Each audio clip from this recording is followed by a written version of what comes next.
As in the case of the takeoff, you already know most of the fundamentals of landing the airplane. The wing level power-off stall, which was previously demonstrated, is an integral part of the power-off landing. In executing this stall, you will remember that we first cut the throttle and assume a glide. Then we ease the nose up slowly so that the stick is all the way back and the plane in the three-point attitude at the instant the stall occurs. And that's exactly what you do when you land the plane, except you so plan the glide and the stall that the plane is within inches of the ground at the instant the stall occurs, and all three wheels hit the ground at approximately the same instant. We want the plane to be traveling as slowly as possible when it hits the ground from the standpoint of safety, and because the slower it is traveling when it lands, the shorter its landing run will be. Also, you want the plane to hit the ground on all 3 points. Why? Well, for the same reason you don't put 2 legs on a 3-legged stool. 3 points give you more stability and safety. Also, you want to get used to how the plane looks on the ground, the position of the nose in relation to the horizon, because that is the landing attitude. When you're breaking your glide and the plane reaches that attitude, it is stalling, and therefore should also be landing.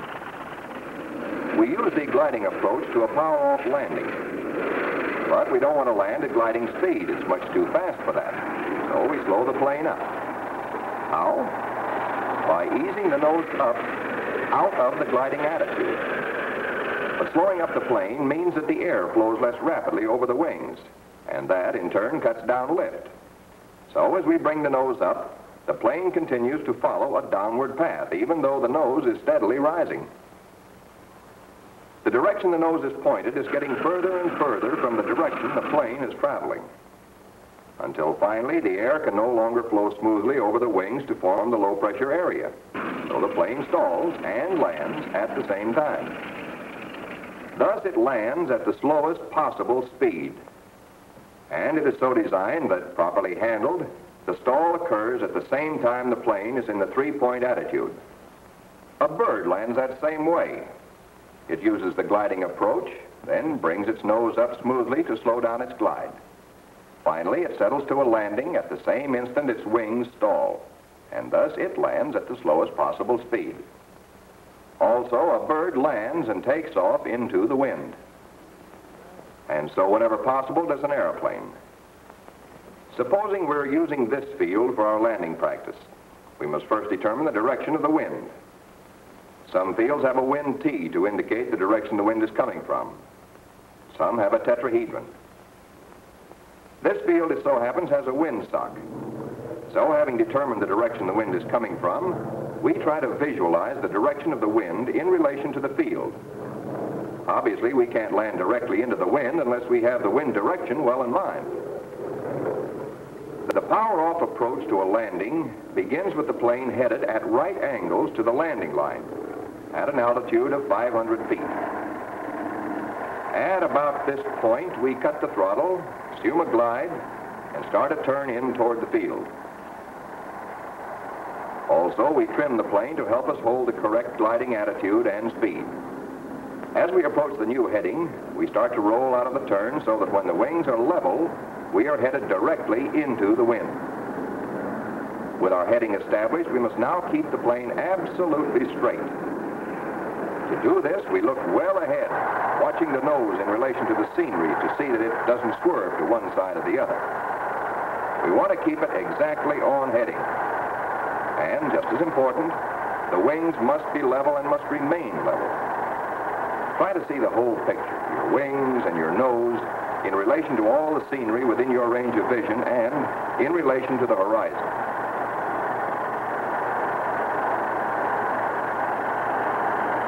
Don't concentrate on any one thing. Divide your attention and see everything at once. Now, somewhere along here, we begin to ease the nose up, breaking the glide and slowing down the speed of the plane. As the nose eases up gradually, you can hear the plane getting slower. There's less pressure on the controls. It continues to slow down and settle so that it stalls in the 3-point attitude with the stick all the way back just a few inches off the ground. One of the common mistakes made by beginning students is handling the plane too roughly. For example, the glide must be broken gradually and the nose eased up slowly. If you pull the nose up too fast, the result is a ballooning effect. Watch.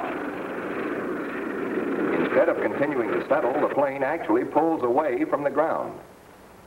Not only does ballooning foul up your landing, but it also involves the risk of stalling the plane too high above the ground and bouncing you hard, or making it necessary for the instructor to take over to prevent an accident.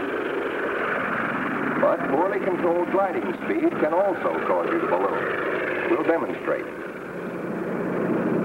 You can tell by the way this glide looks and sounds that we are in just about the right gliding attitude. The steady sound of the wind and the rigging remains at the same pitch, so you know your speed is constant. Now let's let the nose wander down too low for the correct gliding attitude. The hum of the wind goes into higher pitch. You can tell we're picking up speed. Listen. Now, when we get ready to break our glide, even though we pull the nose up very slowly, the plane balloons. Instead of settling, it pulls up away from the ground. However, if you recognize the fact that you have too much speed, you can often land the airplane anyway, providing you have enough landing room. Instead of bringing the nose up into the three-point attitude, you merely ease it up into the level flight attitude, leveling off within a foot or two of the ground. Then you allow the plane to float until it loses its excess speed and you can land it. Once you level off and begin to lose speed, the plane will want to drop so the front wheels hit the ground. But you hold the plane off by gradually easing the nose up toward the three-point attitude. You continue slowly easing the nose up so the plane is in the three-point attitude with the stick all the way back at the moment the plane stalls and lands. But floating on a landing is merely a correction to get rid of excess speed, which you probably should never have acquired in the first place. The ideal landing is the landing you make out of a glide. There is no leveling off. The nose is pulled up steadily, smoothly, and continuously. There is no float, no ballooning. We mentioned a moment ago the importance of keeping the plane absolutely straight into the wind. Aside from the danger of collision with other planes, if the wind is of any strength, here's what may happen when you allow the plane to swerve off the wind line. Also, we emphasize the importance of keeping the wings level. Many students show a tendency to drop one wing or the other as they bring the nose up in breaking their glide. Like this.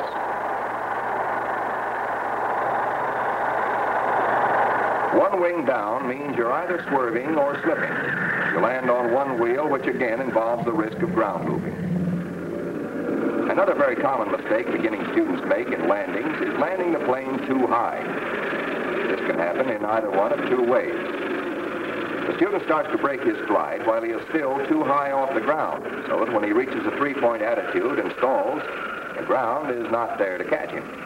The plane either has a considerable drop and lands very hard, or the instructor has to take over. Or a student will often land the plane high by breaking his glide too fast. That is, not fast enough to make the plane balloon, but fast enough so the plane slows down and is through flying before it has time to settle to the ground. The opposite of that, of course, is landing the plane too low, sometimes called flying it into the ground. So the front wheels hit the ground before the plane has reached the three-point attitude. This also can be caused by two different types of mistake. Either by breaking the glide too late, so there isn't time to bring the nose up into the three-point attitude before the wheels hit the ground, or even though the student starts breaking his glide early enough, he may still make the mistake of flying the plane into the ground by bringing his nose up so slowly that the wheels hit the ground before the plane has reached the three-point attitude. Some students get the idea that there is a specific point or altitude at which they must always break their glide. But this is not the case. There is quite a space in the lower part of your gliding approach during which the glide may be broken. Within limits, it is not so much a case of where you break your glide as how fast you break it. For example, if you start to break your glide high, but bring the nose up slowly enough, continuously coordinating attitude with altitude, you can make a good landing despite the fact that you started to break your glide high. If, on the other hand, you start to break the glide low, but bring the nose up rapidly, although not so fast as to make the plane balloon, you can again make a good landing despite the fact that you started to break the glide low. Landing the plane is strictly a matter of sight, sound, and pressures. You have to feel it in. You have to train your senses so that you know exactly how far you've progressed toward the stall, so that you'll know just when to land the plane. In order to know these things, you must be relaxed but alert. If you're all tensed up, you can't feel what the airplane wants to do.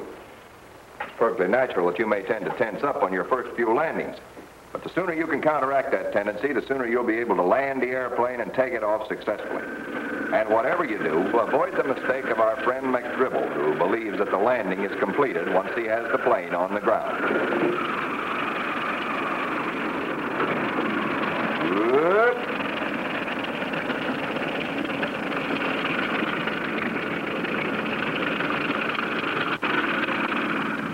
There are two things to remember about handling the plane after it is on the ground. Keep the tail firmly on the ground by keeping the stick all the way back. And keep the plane straight. When you've slowed down to approximately taxiing speed, put your feet up on the pedal so you'll be ready with the brakes in case you need them.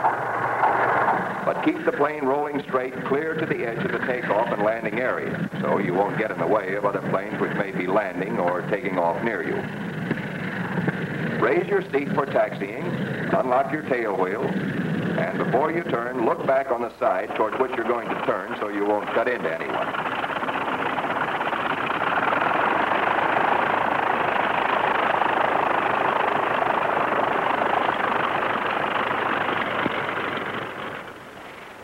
We've shown you the elements that go to make up a landing. These elements are very much like the pieces of a jigsaw puzzle. You have to get them all together before you can make good landings.